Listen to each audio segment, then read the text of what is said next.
Sudah dia duga, kakek Anggoro tidak akan main-main dengan perkataannya. 3 hari waktu yang diberikan oleh kakek Anggoro untuk Eldik berpikir, namun nyatanya Eldik tidak memberi kabar sama sekali sampai 7 hari. Karena tidak ada protes atau apapun dari kakek Anggoro, dia berpikir jika kakeknya itu sudah menyerah dan tidak memaksanya lagi. Rupanya dia salah, bahkan dia lupa jika dia baru saja mengambil ponsel yang sempat rusak. Mana bisa kakek menghubunginya. Eldik kembali membuka matanya dan atensinya tertuju pada layar.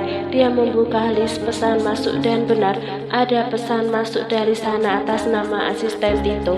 Asisten Tito, maaf tuan, apa bisa datang ke HL Sky sore ini? Sebuah pesan yang dikirim tempo hari. Bukan hanya itu, beberapa pesan juga menyertai. Lalu yang terakhir adalah sebuah foto undangan acara peresmian CO baru HL Sky dan mencantumkan namanya di sana lengkap dengan titel yang tersema di bagian depan dan belakang namanya. Ya Tuhan, keluhnya frustasi memijat pangkal hidungnya yang tiba-tiba terasa berdenyut. Eldik pun kembali menyalakan mesin mobilnya dan berlalu pergi meninggalkan rumah kedua orang tuanya. Saat matahari mulai turun dari tempat peraduannya, meninggalkan cahaya jingga yang menghiasi langit. Sesampainya di rumah, dia mendapati istrinya sudah berpakaian rapi dan make up sederhana, namun tetap saja terlihat cantik. Seandainya saja Lexa tidak sedang datang bulan, sudah pasti dia mengajaknya ke nirwana terlebih dahulu. Setidaknya kegiatan itu mampu membuatnya melupakan sejenak pikiran yang sedang membebani kepalanya tanpa menunggu lama. Tidak seperti menunggu kaum Hawa bersolek, Lexa sudah mendapati suaminya dengan penampilan yang segar dan berwibawa. Jika tadi hanya menggunakan pakaian casual, kini suaminya itu memakai kemeja ketat berwarna maron yang sudah disediakan oleh Lexa di atas tempat tidur. Hanya berhias jam tangan branded juga. Lengan panjang yang dia lipat hingga siku membuat Lexa terus memandangi Eldik saat berjalan mendekat. Nggak pernah lihat orang ganteng ya, ujar Eldik melewati istrinya begitu saja dan keluar dari rumah diikuti oleh Lexa. Eldik ingin sekali segera bertemu dengan Elang dan Langit, berbicara mengenai pengangkatan paksa sebagai CEO di perusahaan itu. Dalam perjalanan mereka sesekali mengobrol hal-hal yang tidak penting. Eldik juga tidak mengatakan kalau dia baru saja dari rumah orang tuanya. Biarlah sampai dia menemukan cara untuk membawa Deon kembali sebisa mungkin. Eldik tidak menyinggung mengenai anak kandungnya itu. Butuh waktu sebentar. Mereka sudah sampai di klub malam berkelas dan nomor 1 di negaranya, The Bloods. Eldik turun bersamaan dengan Lexa. Kemudian dia menggandeng tangan istrinya. Kawasan seperti itu memang bukan untuk wanita baik-baik, sangat berbahaya apalagi untuk wanita secantik Lexa. Seperti biasa, Eldik melewati jalur khusus VVIP, namun Lexa menarik tangannya dan membuat langkah mereka berhenti sebelum masuk ke pintu khusus itu. Eldik menoleh ke belakang, memastikan alasan sang istri menariknya. Mas, kenapa kita nggak lewat sana? Tanya Lexa menunjuk pintu masuk yang lebar berlapis kaca dengan 3 security berbadan besar dan orang-orang yang masuk dengan berpakaian yang pantas sesuai tempat mereka berkunjung. Aku nggak mau antri sayang, Eldik membual. Meski deretan antrian panjang sekalipun, jika Eldik lewat sudah pasti didahulukan. Dia hanya tidak ingin bertemu dengan para wanita yang sudah pasti akan mengganggunya di setiap langkah saat menapaki klub bagian teramai itu. Tapi aku pengen lihat bagaimana rasanya mengantri di klub malam dan juga dalamnya seperti apa. Rajuk Lexa seperti anak kecil menarik-narik kemeja Eldik. Aduh, bagaimana ini bisa berabe kalau aku lewat sana, gumam Eldik dalam hati, membuang pandang ke arah lain, menggaruk kepalanya yang tidak gatal. Aku sedang buru-buru sayang, lewat sini aja ya. Tangan Eldik bergerak meraih tangan Lexa yang tadi masih menarik-narik bajunya, tapi yang dia dapat hanyalah angin. Eldik pun membalik ke belakang dan tidak menemukan Lexa di belakangnya. Sayang, Lexa, shit, umpatnya melihat sang istri sudah berlari ke pintu masuk jalur umum itu. Maaf Nona, apa Anda memiliki kartu khusus The Bloods? Tanya seorang security yang terlihat garang itu. Namun Lexa sama sekali tidak merasa takut. Kartu? Aku baru mau masuk ke sini, apa pakai KTP saja bisa? Lexa bertanya balik dengan wajah polosnya ketika security itu saling pandang, kemudian melihat penampilan wanita asing di depannya dari atas sampai bawah. Maaf Nona, kalau begitu silahkan Anda mendaftar biarkan dia masuk, timpal Eldik. Suara khas yang mereka kenal membuat para security menoleh dan segera menunduk. Tuan, panggil seorang security yang membenarkan diri menatap tuannya, dan wanita asing itu bergantian. Perlakukan dia dengan baik, dia istriku, ungkap Eldik dengan datar.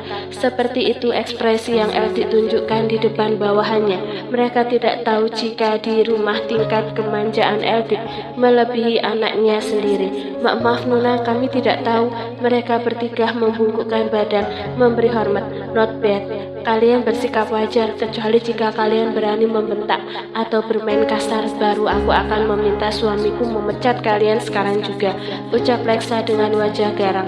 Kemudian tangannya melingkar manja di lengan suaminya. Eldik hanya menahan tawannya. Kenapa bisa segala ini Lexa? Mereka pun masuk ke dalam. Lexa langsung disambut oleh musik DJ yang menghentak, juga lampu yang tidak terlalu terang. Wanita itu memepetkan tubuhnya pada sang suami saat mulai melewati banyaknya manusia yang berdiri di sepanjang ruangan. Bau alkohol mendominasi indera penciumannya dan terasa sangat asing bagi Lexa. Sementara Eldik merasa aneh dengan dirinya. Bau khas klub malam itu sungguh menusuk hidungnya. Sudah bertahun-tahun dia mencium aroma yang setiap hari dia cium, tapi baru kali ini terasa aneh dan membuatnya tidak nyaman. Permisi tuan, ada emergensi. Pelanggan di ruang sana mengamuk. Seseorang yang tidak lain adalah pekerja di tempat itu berbisik pada tuannya. Sayang, ada masalah sebentar. Kamu bisa ke ruanganku dulu ya, diantar oleh Aldo bartender itu, ucap Eldik menunjuk pada seorang pria yang sedang berdiri di dalam bartender. Lexa menggeleng. Aku nggak mau pergi dengan siapapun. Aku maunya sama kamu. Aku tunggu di sini aja. Kamu urus dulu hanya sebentar kan? Lexa mendudukkan diri di kursi yang kosong dengan meja yang masih bersih, belum terisi apapun. Tuan, bawahannya itu memberi kode untuk lekas bergerak. Iya, hanya sebentar. Kamu jangan kemana-mana ya, ucap Eldik. Lexa pun mengangguk dengan senyum terselip di dalamnya, membuat pria itu dapat pergi dengan tenang setelah melihat suaminya menjauh hingga tidak terlihat terhalang oleh orang-orang yang sedang menikmati fasilitas klub malam itu. Lexa memperhatikan sekitar. Memang benar jika itu adalah klub malam kelas atas. Dilihat saja pakaian mereka nampak bermerek, polesan make up wanita yang sebagian besar menggunakan baju terlihat elegan.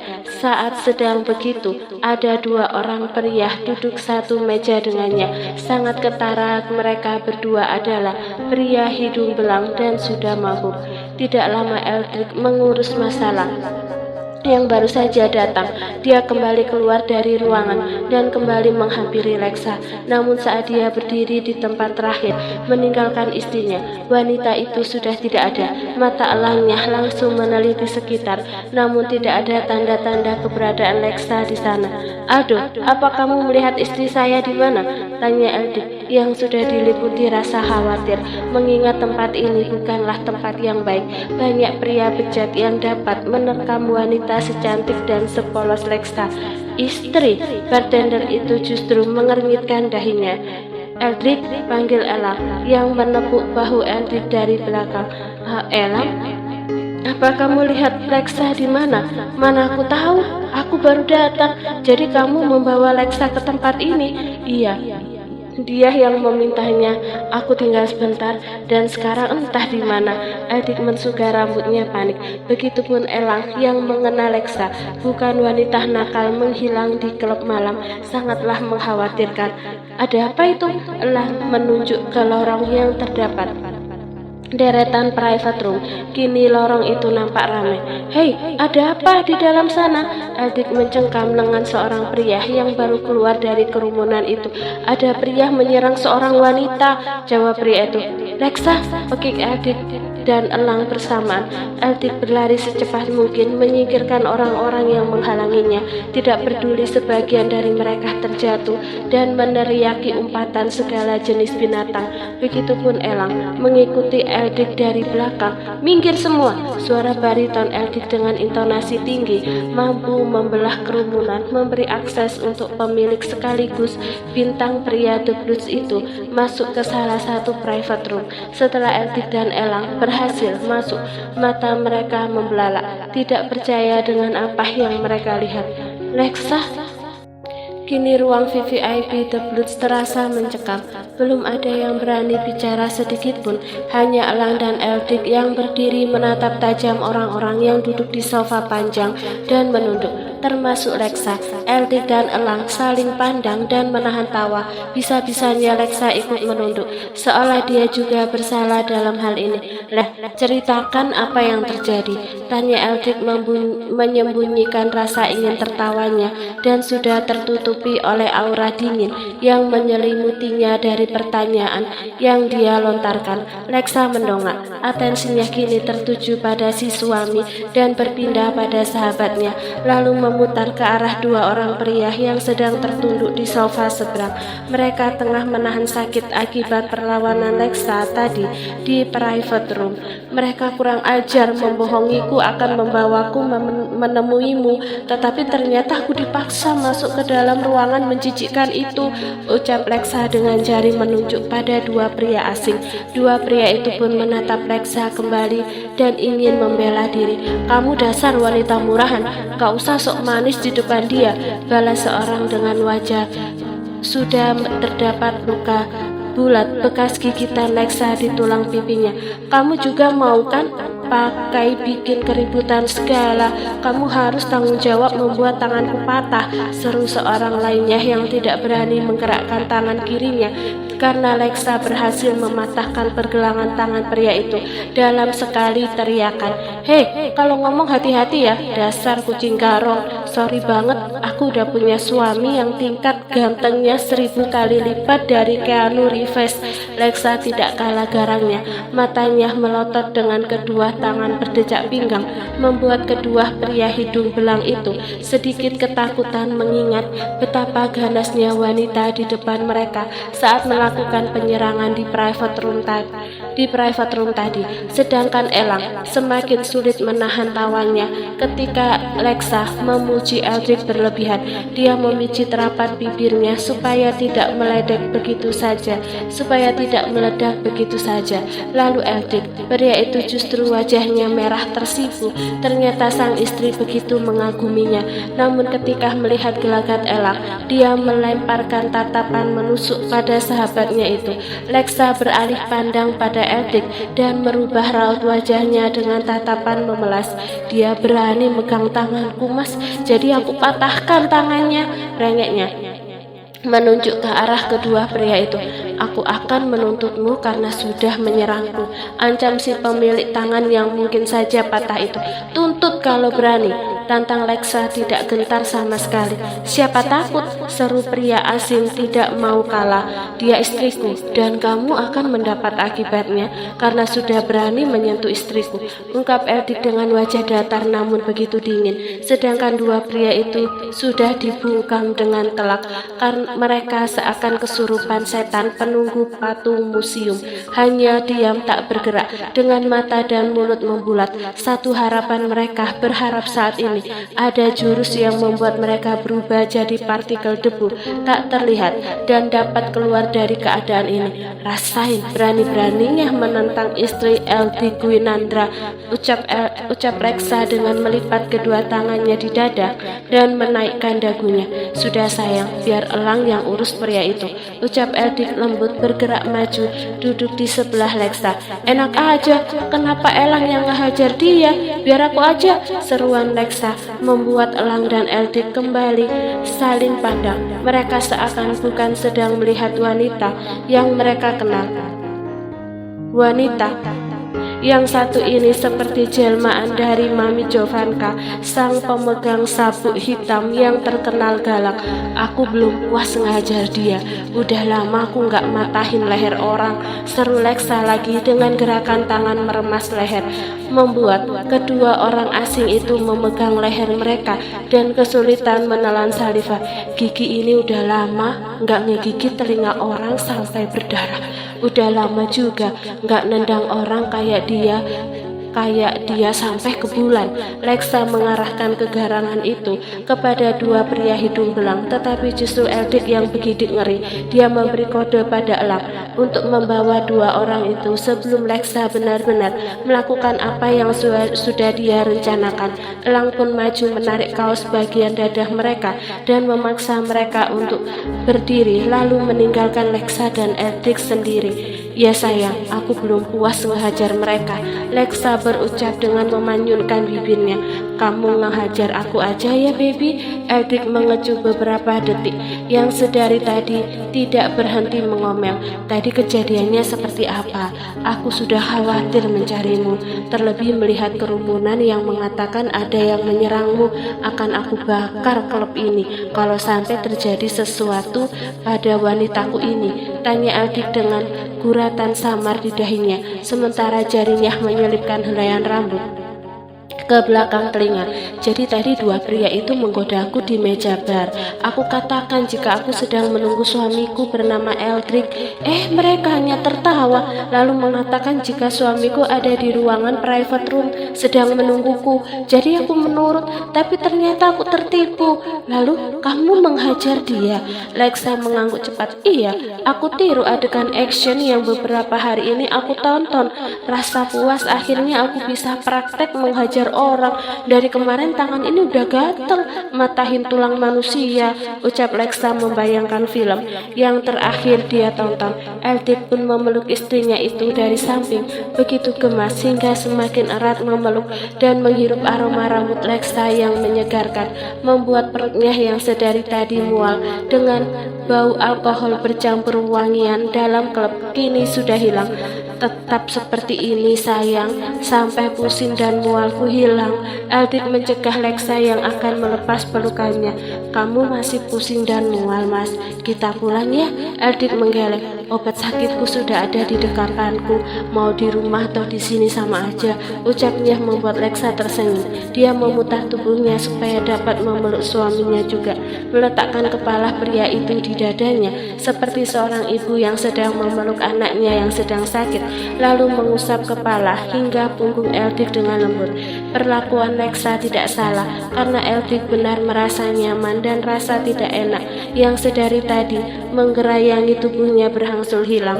Dia hanya memejamkan mata menikmati perlakuan lembut istrinya.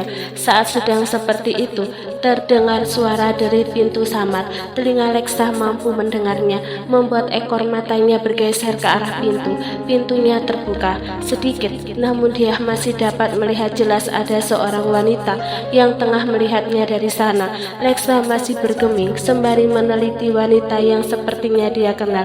Bianca, ucap Lexa lirih, namun masih dapat masuk ke telinga Eldik, membuat pria itu membuka matanya dan melepas pelukannya. Kamu menyebut siapa? Tanpa menunggu jawaban dari Lexa, Eldik mengikuti arah pandang istrinya. Dia melihat sekelebat wanita yang menghilang dari sela pintu. Apa Bianca biasa datang menemuimu di sini? Bianca, terakhir kami bertemu ya saat bersamamu di Maldives. Lalu ini ruang apa? Tanya Lexa lagi yang baru meneliti seisi ruangan.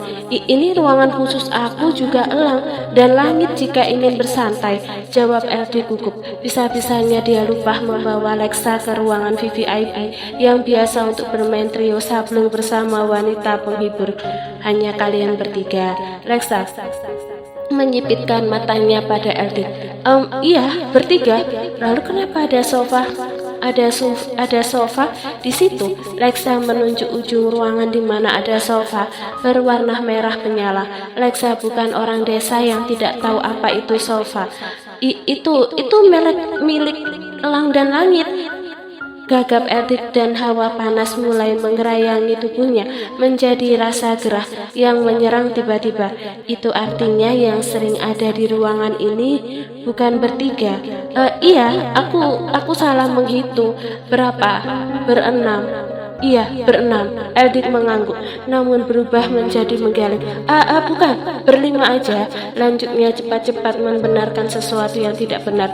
Lalu, kamu dengan siapa? Nada yang Lexa keluarkan sudah tidak bersahabat lagi. Ini tujuan Lexa datang, ingin melihat kehidupan malam suaminya ketika di The Bloods. Udah sayang, kita pindah ke ruang kantorku yuk. Di sini banyak setannya. Nggak mau. Kan tujuan kita ke sini karena kamu akan menemaniku bekerja. Jika kita terus di sini, justru bagian bawahku yang ingin bekerja. Tapi sayangnya kamu sedang datang bulan. Ujar Eldrik mencoba mengalihkan topik pembicaraan. Aku nggak jadi datang bulan kok, jawab Lexa tersipu malu. Hah?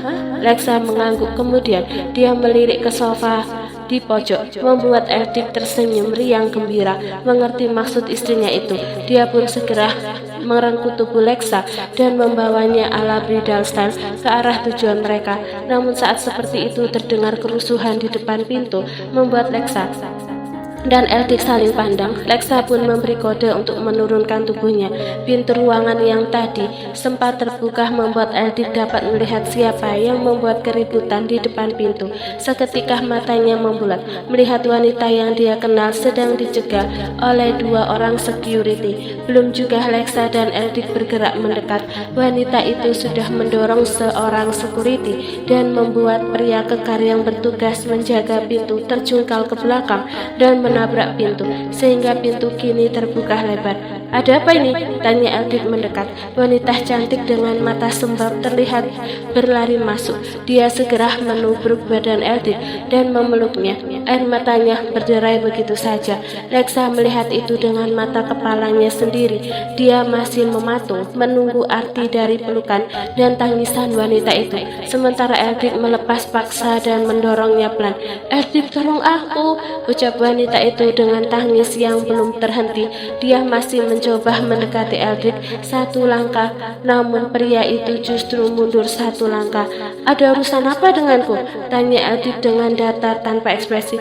Eldrik, aku hamil. Apa? Teriak Lexa dan Eldrik bersamaan dengan mata membulat dan hati menculas.